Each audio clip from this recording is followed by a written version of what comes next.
Welcome back to the show. We're going to introduce you to another incredible artist that you can catch at the St. Anthony Gallery, and that is glassblower Tim Lotton. Tim, thank you so much for taking the time to chat with us.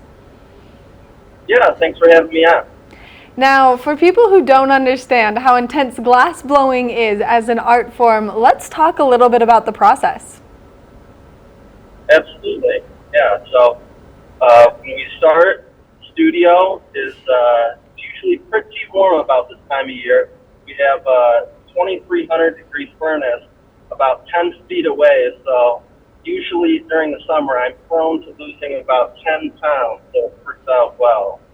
But so it begins inside the hot shop, and we're going in and out of the furnace with about a 6-foot steel rod that goes inside what's called a crucible inside the furnace that's filled with different colors of glass. And we'll go open a door and dip it in the glass, turn it around, come out, bring it back to our workbench, and that's when the process begins. Now, you are a third-generation glass blower, which is incredible. So your family has a traditional style that they use to make these beautiful glass pieces. Let's talk about that traditional style. Yeah, absolutely. So what my family is kind of known for, and what my grandfather started back in the early 70s, was different floral designs and motifs. So there's a lot of different things I do, but I always keep some floral style pieces, no matter what body of work I get into. And there's a lot of layering with that technique. Just especially with my pieces, I like doing thick dimensional floral pieces, and to do that, it's just building layer upon layer using different colors and materials to get the achieved look of depth. These pieces are absolutely magnificent when you see them in person, and you can see that layering technique. It gives them that three-dimensional look. And then, of course, as your career has kind of progressed, you've changed your style just a little bit, doing these beautiful free-form pieces with this color pulled all the way through. Was that a hard technique to learn?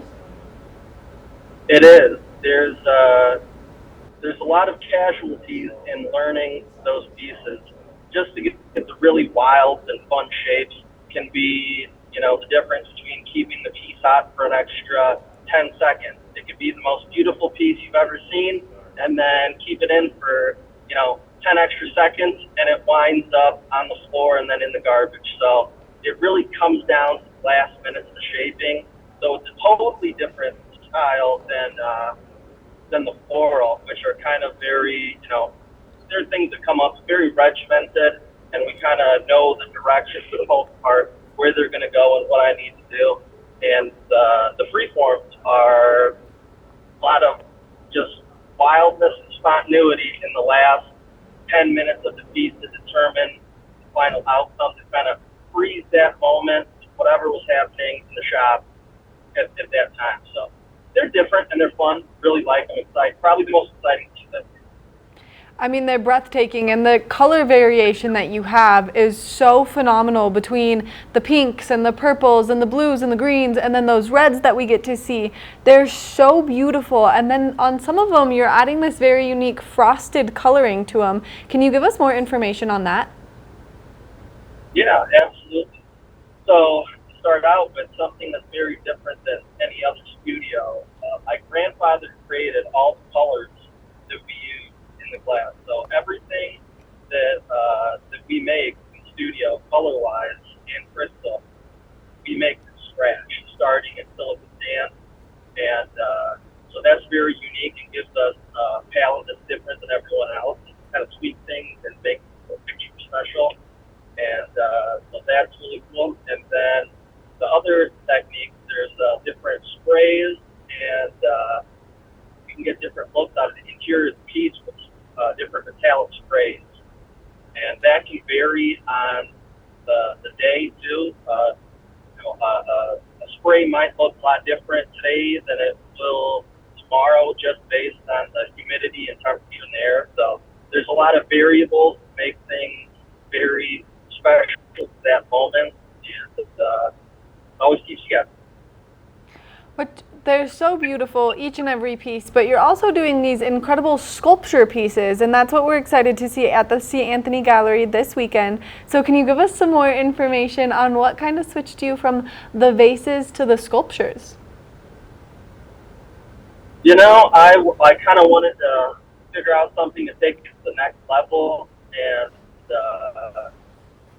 make it the pictures that be displayed in different places.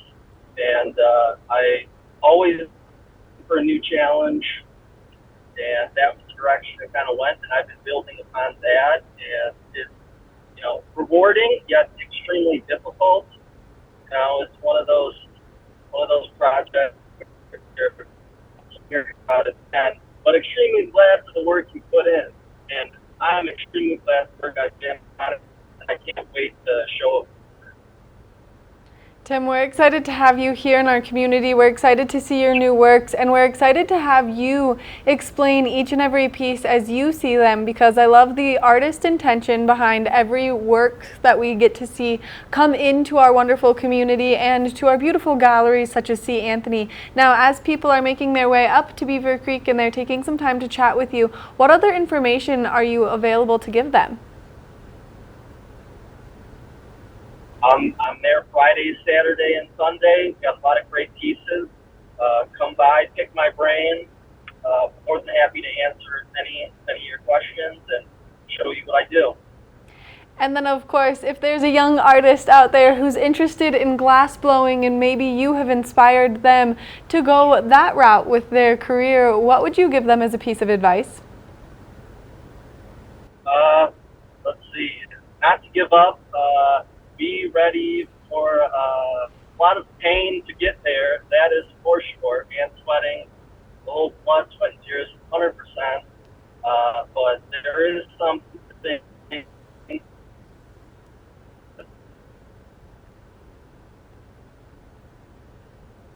Oh no, I believe we've lost connection with Tim as he is driving currently to get here for the show that's taking place today, and we're really excited to have him here in the community. We didn't hear the end of your blood, sweat, and tears advice, so if you could finish that up for us. Oh, yeah. So, yeah, just, be ready to, there's no part-time glass artist. So you got to be all or nothing. And you get to continue to create this beautiful glass art. Do you still do it with your family? My studio is about 5 minutes down the street. So, anybody that works with family knows it can be a little troublesome. But, 5 minutes is good. It's far enough to where,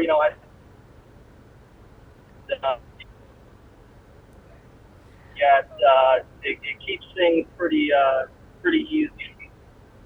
Tim, thank you so much for taking the time to chat with us, giving us all this great information. We're really excited to have you here in our community and see you at the C. Anthony Gallery. I'm excited to see you guys too this weekend. Looking forward to it. Make sure that you make your way up to C. Anthony Gallery today, tomorrow, and Sunday, because it is going to be absolutely incredible with all of the fantastic artists there and all of the information that you can learn. You can pick Tim's brain himself on his beautiful glass pieces, and that way you can find the perfect one to place in your home. We're going to take a short break, and when we come back, we've got some more artists to introduce you to.